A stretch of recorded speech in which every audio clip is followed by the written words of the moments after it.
Señor, gracias por este día, gracias por tu palabra, gracias porque podemos venir delante de ti y sabemos que tenemos el acceso hasta el trono de tu gracia porque tú abriste ese camino. Ahora, Señor, a través de tu palabra dirige nuestros pensamientos, nuestro corazón, Señor, hacia ti, que estemos abiertos a escuchar lo que tú quieras decirnos y que así tú seas glorificado. En el nombre de Jesucristo, nuestro Salvador. Amén.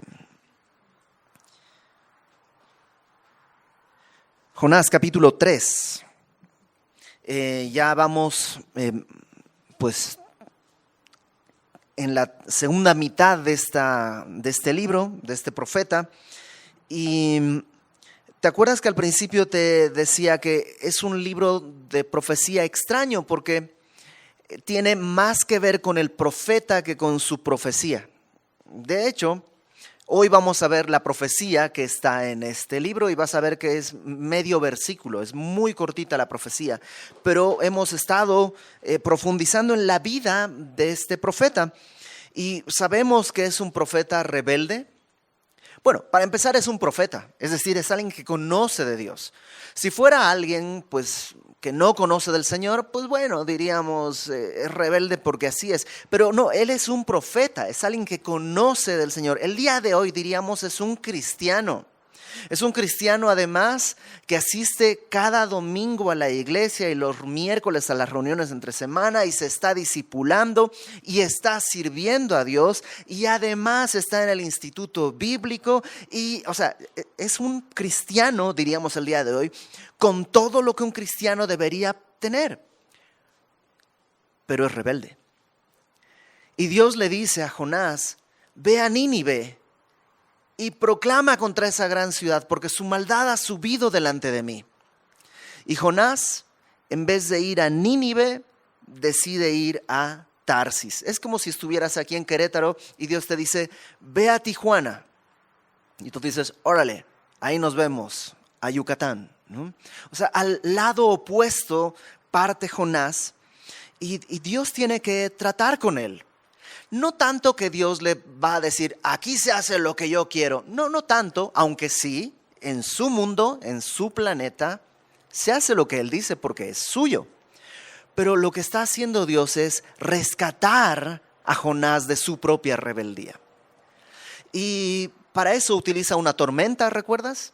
Y después que en la tormenta, pues se dan cuenta que no es una tormenta natural, echan suertes los marineros y pues cae la suerte en Jonás y le dicen, platícanos, ¿quién eres? Y él dice, pues soy Jonás, soy profeta, soy judío, estoy huyendo de Dios, échenme al mar y esto se va a resolver. Y bueno, pues tienen que al final, contra su propio deseo, porque intentan todavía llegar a buen puerto, pero no pueden, dicen, pues órale, Jonás lo avientan al mar, se hace una quietud y ahí está el primer milagro. Los marineros, que eran pues eso, marineros, y tú ya sabes cuál es la fama de los marineros, ahí ofrecen sacrificios a Jehová. Es como el primer fruto del testimonio de Jonás, aunque Jonás mismo está caminando en completa rebeldía. El segundo capítulo vimos la semana pasada, cae al agua y Dios tiene que tratar con él en el agua y hay un punto en que Jonás tiene que morir a su voluntad y entonces decir, ok, Señor, cumpliré mis votos, voy a hacer lo que te prometí. Porque tú eres bueno, al final de cuentas, la realidad es que tú eres bueno, tú eres misericordioso, reconoce la bondad de Dios. La salvación es de Jehová y Él lo salva. Y dice que el pez lo vomitó en tierra. Y ahí llegamos al capítulo 3. Y sería maravilloso que Nínive estuviera ahí en la costa, ¿no? Y que muchas veces hemos oído ese mensaje, salió Jonás del pez todo blanco por los ácidos que hay en el vientre del pez y probablemente sin cabello, sin pestañas, sin cejas, y la gente de Nínive lo vio y bueno, todo eso es de esas cosas que se llaman como leyendas de púlpito, ¿no? Que algún pastor lo dijo y de mucho respeto que todos empezaron a copiar y así se hizo. Pero la Biblia no nos dice nada semejante. Yo, si me preguntas a mí, que siempre soy un rebelde contracorriente, reformado, pero contreras al final de cuentas, Yo no creo que sea tan así, porque me parece que si Dios es capaz de preservar la vida de Jonás en el vientre del pez, puede preservarle su cabello y su color moreno y todo. No creo que haya ningún problema. Si a los amigos de Daniel en el horno de fuego ardiendo los deja sin que su ropa huela a humo, no veo que haya ningún problema en que Jonás sea preservado así. Además, hay dos detalles. Uno, Nínive no está en la costa, está bastante lejos de la costa. Y de hecho, para poder llegar desde la costa del mar Mediterráneo hasta Nínive, Jonás caminando, porque tiene que ir caminando, habrá empleado un par de semanas. No es un asunto de un día, ni que agarra un avión o algo así. Entonces hay un tiempo que tarda en llegar a Nínive, un tiempo en que seguramente pues ya su color de piel puede regresar a lo natural y su cabello puede crecer, tal vez no hasta una melena, pero pues sí, ya se ve que tiene cabello. Y hay otro detalle, dice el capítulo 3, versículo 1, vino palabra de Jehová por segunda vez a Jonás, pero no nos dice cuánto tiempo después. En nuestra mente, como está el capítulo 2 pegado al capítulo 3, solemos pensar que Jonás salió, ¿no?, que llegó a la tierra y Dios le dice algo. Otra vez, yo no creo que sea necesariamente así. Lo lógico, y el Señor en muchas cosas trabaja de manera muy lógica, es que Jonás hubiera salido, hubiera comido, hubiera descansado, probablemente fue a su casa, ¿no? Jonás es un profeta de la zona de Nazaret. Por eso cuando los fariseos le dicen, no saben que de Nazaret nunca se ha levantado profeta, es un tache espectacular, porque ya había un profeta salido de Nazaret y además Jesús no es de Nazaret. Jesús vivió en Nazaret, pero él es de Belén, ¿no? Entonces hay un doble tache para los fariseos de la época. Entonces probablemente, yo creo, no hay cómo hacer un dogma o algo seguro, pero yo creo que Jonás fue a su casa, se recuperó, comió y tiene que hacer un viaje largo ahora. Y entonces, estando ahí, Dios le dice algo. Pero lo que me gusta es que la Biblia registra esta frase: vino palabra de Jehová por segunda vez a Jonás. ¿No te encanta que Dios no se rinde? Porque uno podría decir, como decíamos al principio, si fuera un rebelde, un gentil, un pecador, uno que no conoce a Dios, pues tiene que hablarle a Dios muchas veces. Pero es un profeta, sí, pero un profeta como tú y yo, al final de cuentas, sujeto a pecado. Y entonces, Dios le vuelve a hablar. Y me encanta eso, que Dios sabe que tú y yo no somos necesariamente obedientes a la primera. O tal vez tú sí. Yo no siempre soy obediente a la primera. A veces Jonás es de 2, ¿no? Pero a veces yo soy de 3, de 4, de 5, de 6. A veces soy de muchas oportunidades. Y Dios no se cansa. Dios sabe qué es lo que Él escogió. ¿Qué dice la palabra? Que Él escogió a lo vil y lo menospreciado, lo necio, ¿no? Presente, ¿no? ¿Y por qué Dios escogió eso? O sea, ¿no podía haber Dios escogido a otro profeta? O sea, si yo fuera Dios, ya Jonás, bueno, en mi misericordia lo rescato, le doy un pez para que lo cuide en el mar, lo regrese a tierra, órale, ya, para que vean que soy muy misericordioso, Jonás, ya estás de regreso en tu casa. Pero permíteme elegir a uno que sí salga bueno, ¿no? Y voy a elegir a otro. ¿Por qué insistir con el mismo? Porque Dios es así. Dios sabe lo que ha escogido. Fíjate lo que dice Efesios capítulo 2. Efesios, la carta de Pablo a los Efesios, capítulo 2, versículo 4. Del 4 al 7 vamos a leer. Dice, pero Dios... Ese pero indica algo que viene antes, ¿no? Y venía hablando que nosotros éramos por naturaleza hijos de ira, lo mismo que los demás, sujetos a la voluntad de la carne, eso éramos. Pero Dios, esa es la diferencia, pero Dios, que es rico en misericordia, por su gran amor con que nos amó, no porque nosotros somos muy buenos y Dios dice, ay, mira, me saqué la lotería con Ibert, no, sino por su gran amor con que nos amó, todo depende de Él. Aun estando nosotros muertos en nuestros pecados, nos dio vida juntamente con Cristo. Por gracia sois salvos. Y la gracia es, por definición, algo que es sin causa. No hay un propósito en el que diga, Él me conviene. No. Es gracia, gratis, sin causa, sin precio, no sin costo, porque hubo un gran costo, pero sin precio. Por gracia sois salvos. Y juntamente con Él nos resucitó y asimismo nos hizo sentar en los lugares celestiales con Cristo Jesús. ¿Para qué?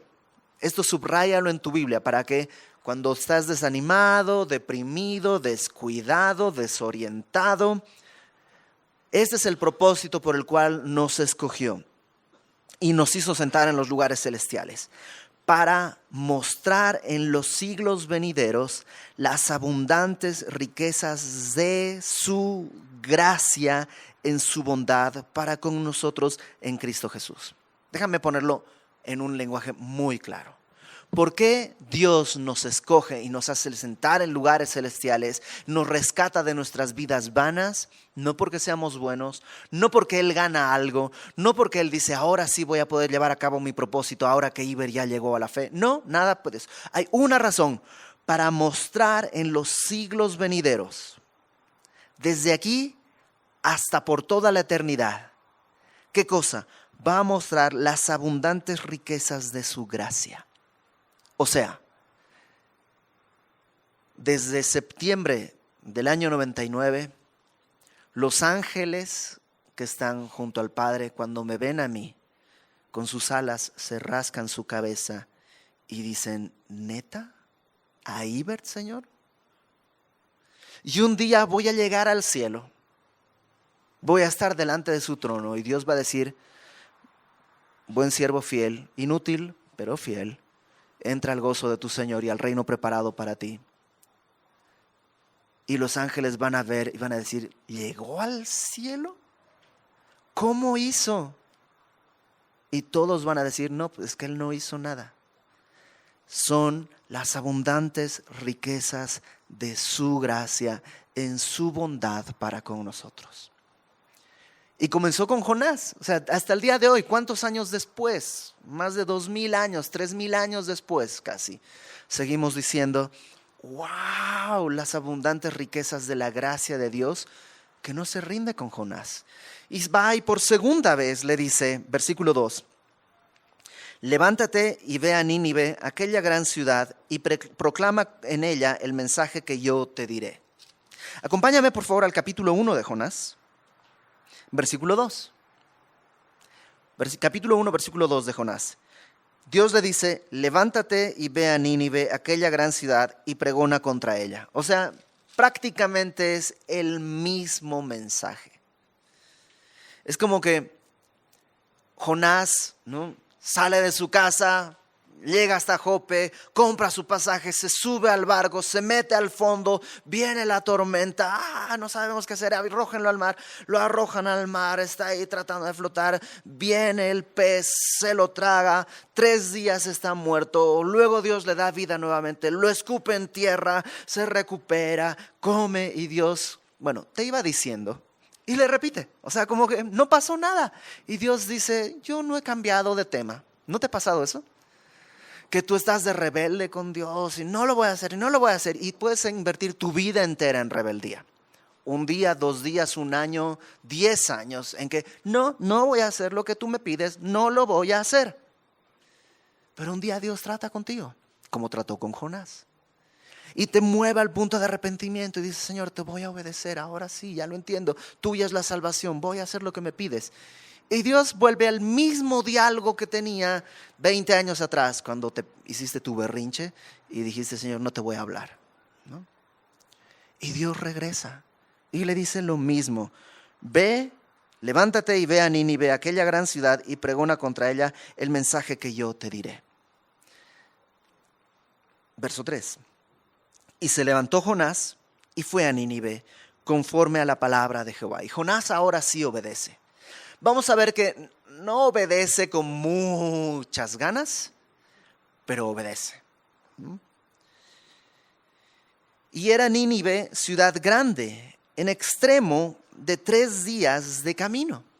¿Qué quiere decir esto de 3 días de camino? Hay una gran confusión al respecto entre los eruditos. Algunos piensan que 3 días de camino habla de el tiempo que se tardaba en caminar desde un punto de la ciudad hasta el otro. Era tan grande que son 3 días de camino. Sería una ciudad muy grande.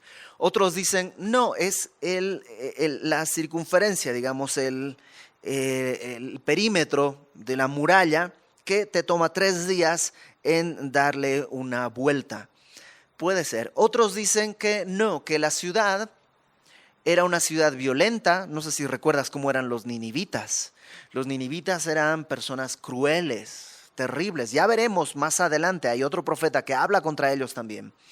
Y algunos piensan que estos 3 días era que tú podías llegar y estar 3 días a salvo, pero si te quedabas al 4.º día ya era bajo tu propio riesgo y nada garantizaba tu vida. No sabemos cuál de estas versiones es la más acertada. Yo creo que tiene que ver con el tamaño de la ciudad, porque lo que está diciendo es que la ciudad era muy grande, de 3 días de camino. Entonces, ya sea que el perímetro era 3 días o el radio, o el diámetro más bien, de 3 días, de todos modos es una ciudad grande, no era un pueblito. Y comenzó Jonás a entrar por la ciudad camino de un día y predicaba diciendo, aquí está la profecía. Te hemos hablado de que es un libro de profecía. Esta es la única profecía que está en el libro de Jonás. De aquí a 40 días Nínive será destruida, punto. Esa es toda la profecía que hay en el libro de Jonás. Y si te das cuenta, aunque no creo que sea todo el mensaje que daba Jonás, probablemente por la respuesta de los ninivitas decía algo más, pero nos muestra un poco la actitud de Jonás. Va y dice, ok, pues tengo que predicar. De aquí a 40 días se van a morir. Va caminando, siguiente esquina. De aquí a 40 días se van a morir, Dios va a destruir. Y va caminando. De aquí a 40 días Dios los va a hacer papilla. O sea, realmente no hay una misericordia que extiende, un deseo de salvación. Solo está obedeciendo. Dios me dijo que viniera y proclamara contra la ciudad, pues órale, lo voy a hacer, voy a obedecer. Ya quedó claro quién manda, ya quedó claro que tengo que obedecer, pues lo voy a hacer. De aquí a 40 días Nínive será destruida. Tal vez daba alguna otra pista más, porque el versículo 5 nos dice cómo respondieron los ninivitas. Los hombres de Nínive creyeron a Dios y proclamaron ayuno y se vistieron de cilicio desde el mayor hasta el menor de ellos. Los hombres de Nínive, dice, creyeron a Dios. No solo creyeron en Dios, porque hay muchos que creen en Dios. El día de hoy, si tú dices, ¿tú crees en Dios? Sí, solo que mi Dios es la naturaleza. Yo creo que Dios está en todo, así que todos somos parte de ese todo. Por tanto, parte de ese Dios eres tú.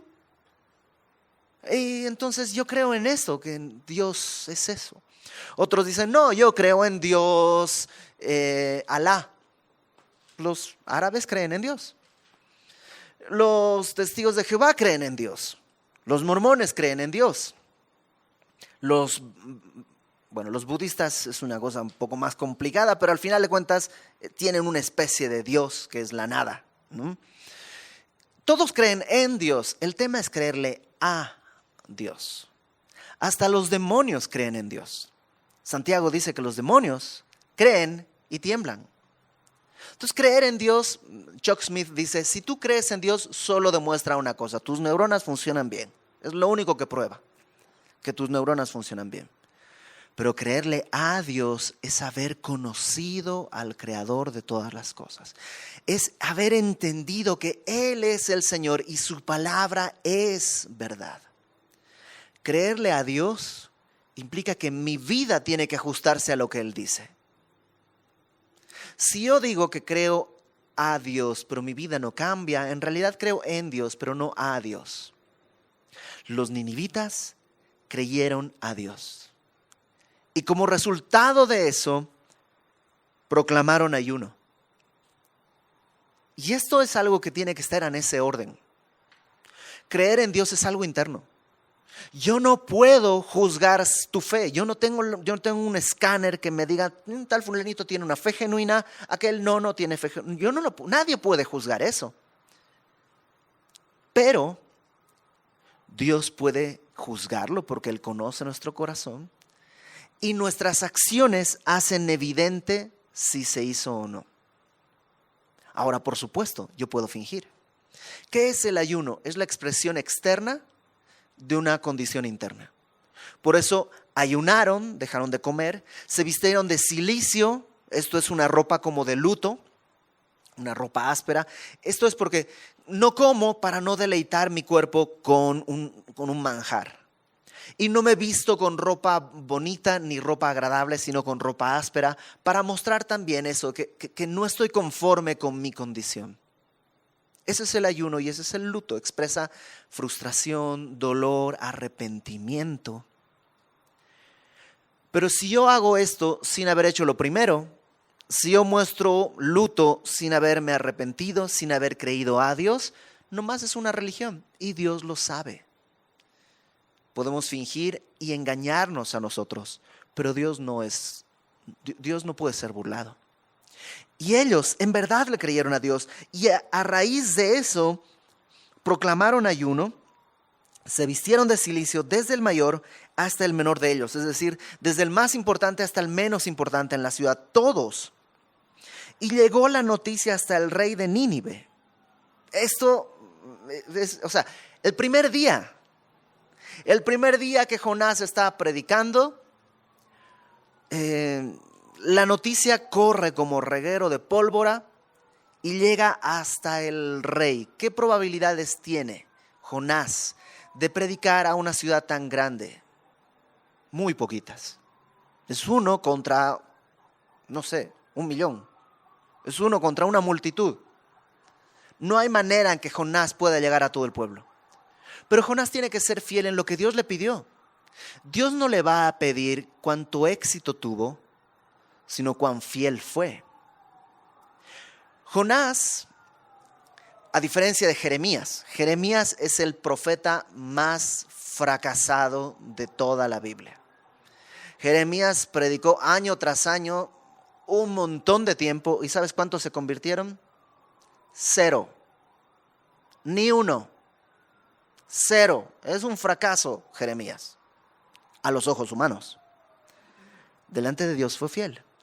Jonás es el profeta más exitoso de la historia. Nadie ha logrado eso de predicar y que toda la ciudad se arrepienta. ¡Qué maravilla! ¿Te imaginas que una predicación en Querétaro? ¡Brum! Toda la ciudad se arrepienta. ¡Oh, qué maravilla! Pero no nos sucedió a nosotros, le sucedió a Jonás. Con un solo día. ¿Cómo hizo? Fue fiel y Dios llevó el mensaje al rey. Jonás no puede llegar a todo el pueblo, el rey sí. El rey sí. El rey recibe el mensaje y se levantó de su silla. Es decir, que ya no está sentado en su trono. Se hace uno como los demás. Hay un trono, un rey. Y él en ese momento, como parte de este luto, de esta humillación, él también creyó. Él se hace a un lado de su trono. Se despojó de su vestido, de sus ropas reales. Se viste como uno cualquiera. Lo que está diciendo es, Señor, delante de ti, yo soy como cualquiera de los de Nínive.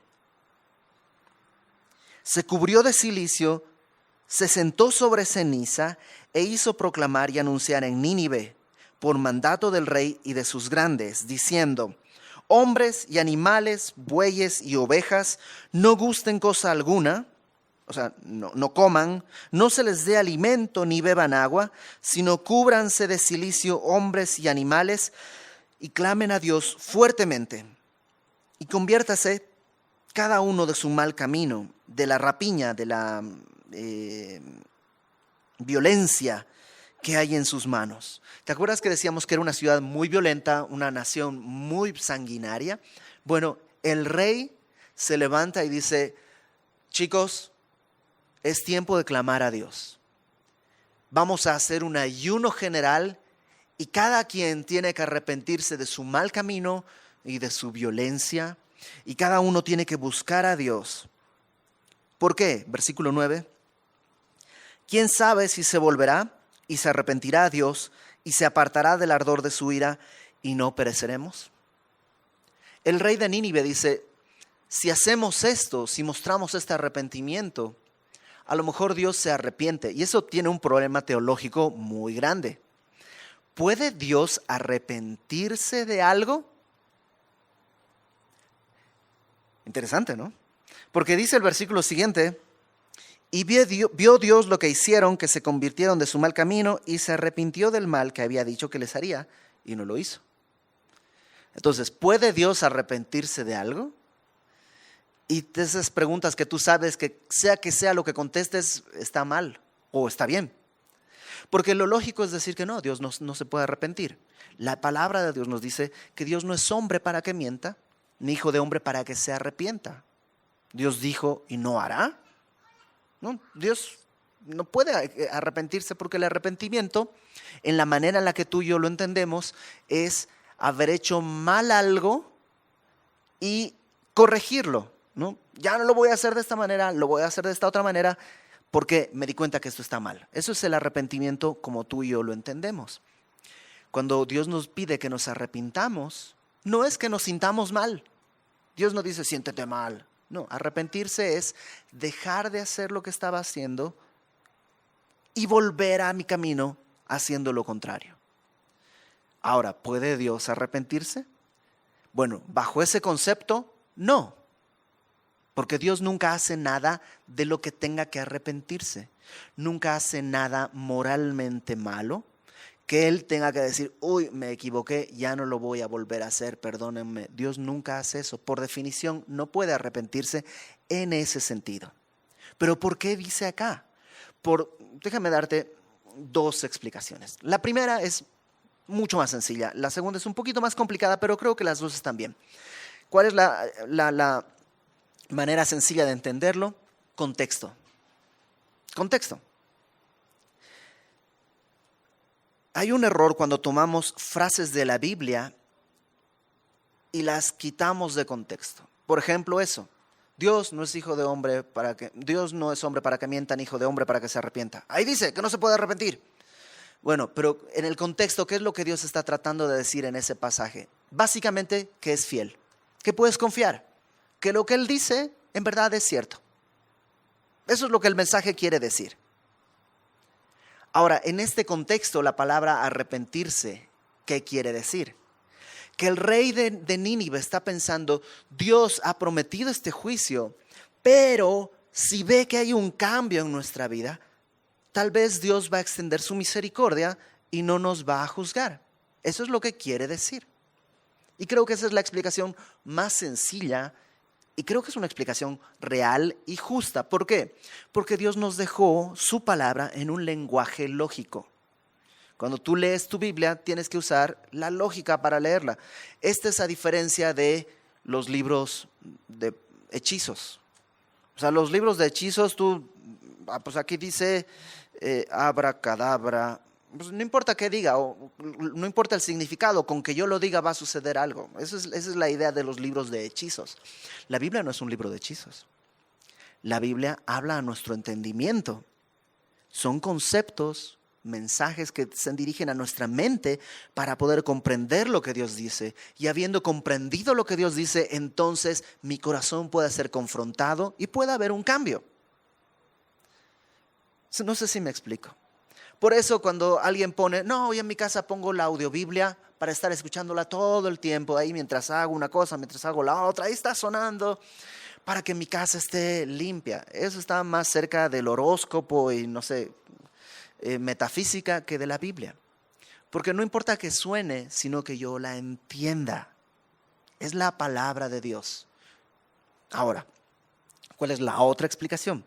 La palabra arrepentirse, que está ahí en el versículo 9 y en el versículo 10, es la palabra naham en hebreo. Nakham, Naham. Y básicamente en la raíz más pura esta palabra quiere decir suspirar. O sea, Naham es esto. Eso quiere decir Naham. Y se la utiliza en el lenguaje, no se dice así, pero digamos, y fulanito, pues ya nahameó, ¿no? Una cosa así. ¿Qué quiere decir? Que hizo eso literalmente, pero en el sentido del lenguaje quiere decir o que se arrepintió, ¿no? No debía haber tomado Bernardo Quintana hoy día, debía haber tomado otro camino, ¿no? Pero también quiere decir dolor. Como escuché una noticia ahí. Acompáñame por favor a Jeremías 31. Jeremías 31, versículo 13. Jeremías 31, 13.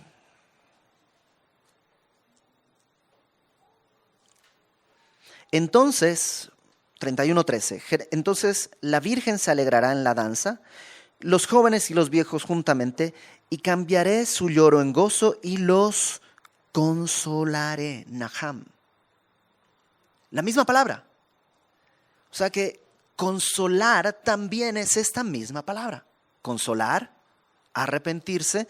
Y acompáñame en el profeta que vimos hace unas semanas, en el libro de Joel. Joel capítulo 2, versículo 13.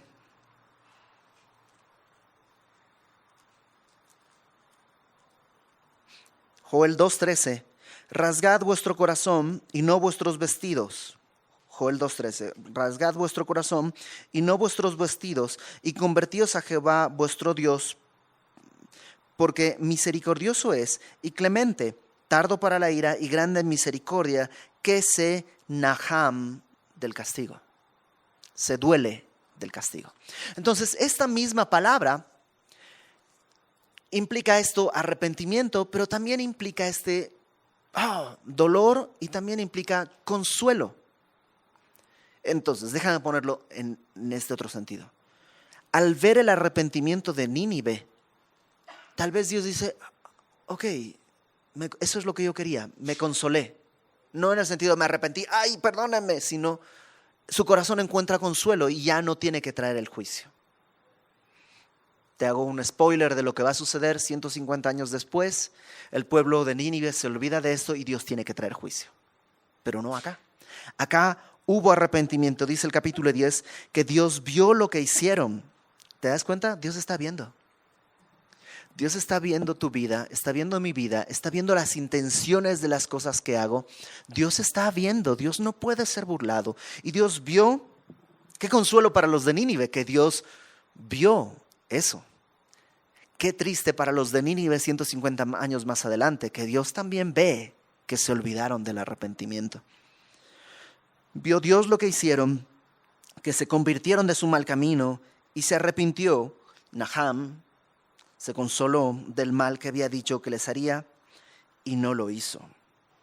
Es un capítulo extraño en ese sentido, ¿no? Pero ¿qué creo que es lo importante que tenemos que ver acá? Varias cosas. Número 1, Dios quiere usarte con el mensaje que Él te da. Dice en el versículo 2, proclama en ella el mensaje que yo te diré. Proclama el mensaje que yo te diré. ¿No te encanta que no tienes que ser creativo, no tienes que ser inteligente, solo tienes que ser fiel? Lo que Dios te ha enseñado es lo que hay que transmitir. Lo que Dios te ha mostrado es lo que tienes que dar. Nada más.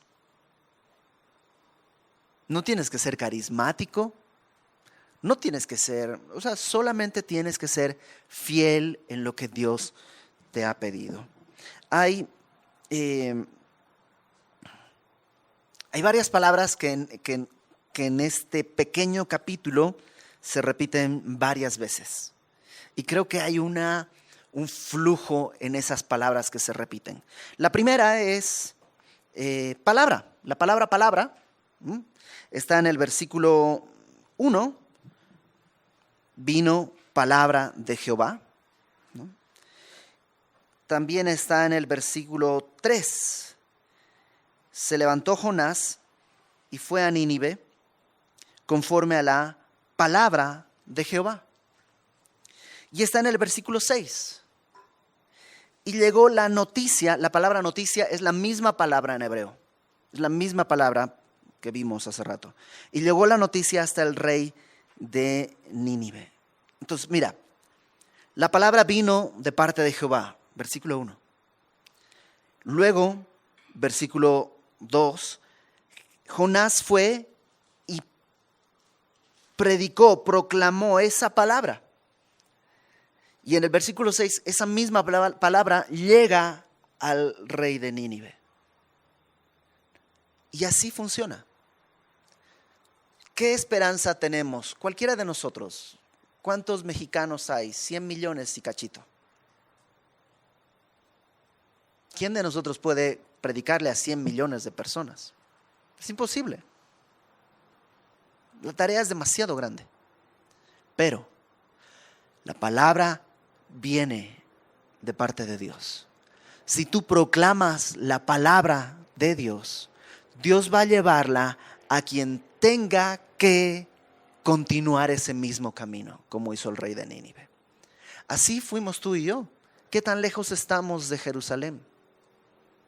¿Qué tan lejos estamos de Tierra Santa? En tiempo y en espacio. ¿Cómo llegó el evangelio a nosotros? Así. Alguien lo recibió, lo transmitió como de parte de Dios. Ese alguien lo recibió como de parte de Dios y lo transmitió. Y así, por hombres fieles, llegamos hasta el 2019 y el día de hoy hay gente que todavía puede recibir eso, ser salvo. ¿Y quién te dice que entre nosotros está el próximo Billy Graham? Todos sabemos quién es Billy Graham. El hombre del siglo XX que más personas ha predicado. Tal vez el hombre que, descontando a Pablo, digamos que sigue predicando después de muerto, ¿no? Ya estos hombres de la Biblia. Pero el hombre que no es de estos, que ha predicado a más personas en el mundo. ¿Y quién le predicó a él? Una persona. Así Dios puede tomar la palabra de su boca, ponerla en tu boca y así llevarla a los demás. Otra palabra que se repite muchas veces es la palabra levántate. Está en el versículo 2, levántate y ve a Nínive. Está en el versículo 6, que dice, llegó la noticia hasta el rey de Nínive y se levantó de su silla. ¿Sabes? Dios ordena algo, Jonás obedece, se levanta. Y Dios hace que ese acto de obediencia tenga efecto en otro, cuyo acto de obediencia va a tener efecto en otro y así todo el pueblo es arrepentido. Una sola cosa, obediencia. Es un mensaje de 4 letras. O, B, D, C. Ni siquiera necesitas vocales. O, B, D, C. Y Dios puede tomar eso, 4 letras, y escribir una vida entera con 4 letras. ¿Qué es lo que Dios te ha pedido a ti? ¿Qué estás esperando para levantarte? No, es que no tengo vocales para hacer una palabra con consonantes. En la Biblia, en el Antiguo Testamento, Dios también son solo 4 consonantes. Y Él hace todo. Es su obra. Es su obra. La otra palabra que se repite muchas veces es la palabra proclamar. Versículo 2 dice, proclama en ella el mensaje que yo te diré. Luego, en el versículo 4, que dice que Jonás comenzó a entrar por la ciudad camino de un día y predicaba, es la misma palabra, proclamar, y predicaba. Y luego en el versículo 5, los hombres de Nínive creyeron a Dios y proclamaron ayuno. Y luego en el versículo 8, conviértase cada uno de su, versículo 8, si no cúbrase de cilicio hombres y animales y clamen a Dios, la misma palabra. proclamar, que es llamar fuera. Y me encanta que eso es lo que Dios quiere. Dios quiere llamar afuera. Estamos presos en medio de un sistema, en medio de presos del pecado, y Dios quiere llamarnos fuera. Dios quiere sacarte, Dios quiere sacarme de mi pecado. Pero estoy encadenado a mi pecado. No, si has creído en el Señor Jesucristo, Él ya te ha hecho libre. Acuérdate, Jonás es un tipo de Jesús. Ya pasó la muerte y la resurrección. Capítulo 2. Ahora Jesús tiene la autoridad para llamar a libertad a todos. Entonces Dios está llamando. Dios está diciendo, salgan, salgan.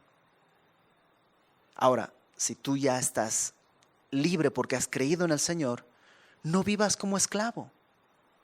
¿Qué pecados están tomando tu vida? Y dices, es que no puedo soltarlo, no puedo dejarlo. No es cierto, Dios puede. O sea, más bien, sí es cierto, no puedes, pero Dios sí puede. Las cadenas ya están rotas. Las cadenas ya están rotas.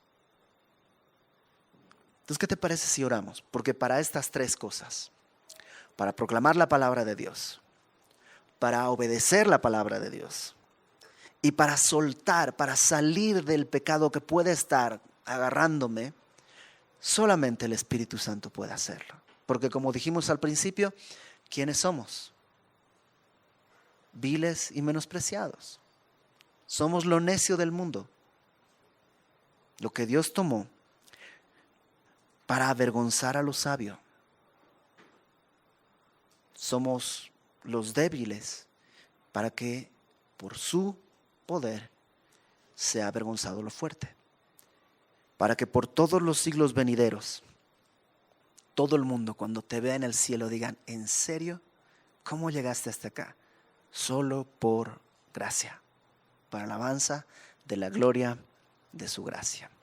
Señor, gracias porque podemos venir a ti y porque, así como con Jonás, Señor, tú no te has rendido. Todavía el día de hoy tu mano sigue extendida. Pero queremos obedecer, Señor. Queremos obedecer. Si a alguno de nosotros se nos ha olvidado lo que nos has pedido, perdónanos y vuelve a hablarnos, Señor, una segunda, una tercera vez, una cuarta, la vez que sea necesario, Señor. Vuelve a hablarnos y danos fe para obedecerte y que esa obediencia impacte a muchos. Que podamos predicar tu palabra con una vida que es obediente y que podamos soltar el pecado escuchando tu llamado hacia afuera para que tú seas exaltado, Señor. Y te pedimos esto confiando en que tu Espíritu pueda hacer esa obra en nosotros, esa obra que no podemos hacer nosotros mismos, esa obra que te glorifica. Para ti, Padre, toda la gloria. En el nombre de Jesús, nuestro Salvador. Amén.